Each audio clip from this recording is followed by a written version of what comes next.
O'zbekistonning sanoat taraqqiyotida muhim o'rin tutuvchi korxonalardan biri Navoiy uran davlat korxonasining uran ishlab chiqarish zavodi. Bu yerda yuzlab mutaxassislar mehnat qiladi. Ular orasida o'zining tajribasi va fidoyiligi bilan alohida ajralib turuvchi ishchi xodimlar ham borki, bu korxona taraqqiyoti uchun muhim omillardan biridir. Ana shunday insonlardan biri kimyoviy tahlil laboranti Iroda Bonu Ro'ziyeva. 25 yildan buyon ushbu kasbda sodiq qolib, yuksak mas'uliyat bilan zavodning texnologik laboratoriyasida mehnat faoliyatini olib borayotgan Iroda Bonu nafaqat o'z ishining ustasi, balki ko'plab yosh mutaxassislar uchun ham o'rnak bo'lib kelmoqda. Uran sanoatidagi tahlil jarayonlari yuksak aniqlik va mas'uliyat talab etadi. Iroda Bonu Ro'ziyeva ish jarayonida har bir tahlilni diqqat bilan bajaradi. Zavod ishlab chiqarish jarayonlarini mukammal kuzatib boradi. Buning natijasida zavod mahsulotlarining sifatini ta'minlashga o'zining beqiyos hissasini qo'shib kelmoqda. 1999-yilda zavodga keldim. Meni murabbiylarim menga ish o'rgatdi, bilim berdi. Vuchichevich Galina Alexeyevna, Varanchikina Irina Mahmudovna. Ular meni ximiyaga qiziqish uyg'otdilar. Ularga katta rahmat demoqchiman. Mana o'zimni o'zi 30 dan ziyod shogird o'rgatganman, ish o'rgatdim, bilim berdim ularga. Ularning ham o'zi o'z shogirdlari bor. Kasbimni birinchi o'yladim, u meni ishimmi yo'qmi deb. Lekin mana ishga kelib, o'zi endi kasb bilan juda ham faxrlanaman. Menga o'sha kasb yoqadi. Chunki men faqat o'zim ish emas, men mana yoshlarni tayyorgarlik qilaman, ularga bilim beraman. Har yil bizga studentlar keladi praktika o'tish uchun. Ularga bilim beramiz, ish o'rgatamiz. Kelajakda ham mana ona vatanimizga xizmat qilib, bilim beraman, ish o'rgataman yoshlarga. 8 mart Xalqaro xotin-qizlar kuni bayrami arafasida uning uzoq yillik mehnati yuksak baholanib, O'zbekiston Respublikasi Prezidentining farmoniga binoan shuhrat medalini oldi. Bu qahramonimizning fidoyi mehnati e'tirofi sifatida zavod uchun tarixiy voqea bo'ldi. Ushbu yuksak mukofot nafaqat uning, balki butun zavod jamoasi uchun ham katta sharafdir. U o'z faoliyati davomida nafaqat kasbiy ko'nikmalarini oshirdi, balki o'ziga xos maktab yaratib, yosh mutaxassislarga kasbining sir asrorlarini o'rgatib kelmoqda. 2025-yilda mart oyida men shuhrat medali bilan taqdirlandim. U men uchun nima desam, unutilmas onlardan biri deb aytaman bo'lar. U juda ham hayajonda edim. Undan hayajonda edim chunki men bu medalni, shuhrat medalni prezidentimizning qo'llaridan olganman. Holigacha hayajonlash to'xtamadi, hali ham hayajondaman.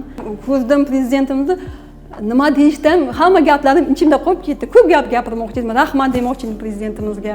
Shuncha bizani zavodga, bizani korxonamizga katta yordam beryaptilar. Uydagilarim, mana hamkasblarim shu xushxabarni eshitib juda xursand bo'lishdi. Onam yig'ladilar. Onam aytdilar, qizim, demak men seni to'g'ri tarbiyaladim dedilar. Jamoamizdan Ro'ziyeva Iroda Bonu tanlagani bejiz emas. Uning mehnatkashligi, ochiq ko'ngligi, jon kuyarligi, shu murabbiyligi sabab deb o'ylayman. Qanchadan qancha shogirdlar yetishtirilgan.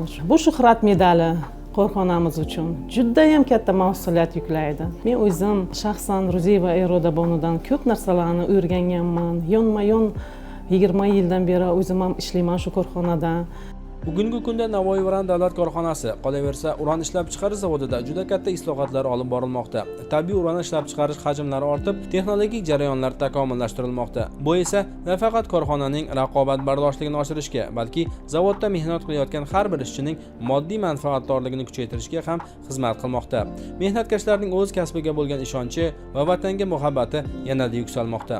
Navoiy uran davlat korxonasida ana shunday fidoyi insonlar mehnat qilayotgani nafaqat korxonaning, balki mamlakatimiz iqtisodiyotining taraqqiyotiga ulkan hissa qo'shayotganini ko'rsatadi. Navoiy uran davlat korxonasida xotin-qizlarning jamiyatdagi rolini oshirish, ularni qo'llab-quvvatlash tizimini yanada takomillashtirish borasida bir qancha ishlar amalga oshirilmoqda. Navoiy uran davlat korxonasida jami 9482 nafar xodim faoliyat yuritsa, shulardan 894 nafarini xotin-qizlar tashkil qiladi. 34 nafari turli xil rahbar lavozimlarida faoliyat olib boradilar. 2024-yilda korxonamizning 77 nafar xotin-qizlari, shulardan bir nafari davlat mukofoti shuhrat medali bilan, qolgan 76 nafari korxonamizning turli xil mukofotlari bilan taqdirlandilar. 2025-yilning hozirgi holatiga ko'ra korxonamizning 21 nafar ayollari, shulardan bir nafari davlatimiz mukofoti shuhrat medali bilan, qolgan 20 nafari esa korxonamizning turli xil mukofotlari bilan taqdirlandilar. Davlatimiz rahbari tomonidan korxonamizning 2 nafar ayollarining taqdirlanishi o'ylaymanki, korxonamizda faoliyat yuritayotgan boshqa ayollarning o'zlarining ish faoliyatlariga bo'lgan shijoatlarini yanada oshiradi. Xotin-qizlarimizning davlatimiz rahbari tomonidan ketma-ket 2 yil davomida taqdirlanayotgani korxonamizning eng katta yutuqlaridan biri hisoblanadi. Korxonamizning murakkab texnologiyalarda ish faoliyatlarini olib borayotgan ayollarimiz albatta e'tirof va e'tiborga loyiq deb o'ylayman. Iroda Bonuning faoliyatidagi ulkan yutuqlari bilan birga nafaqat korxonada, balki oila hayotida ham samimiy va mas'uliyatli inson. U bir nafar qizini tarbiyalab, voyaga yetkazdi. Iroda Bonu Ro'ziyeva mehnatsevarlik va oilaviy qadriyatlarni uyg'unlashtira olgan inson Uran sanoatidagi zabardast ayol sifatida ham barcha uchun o'rnak bo'ladi.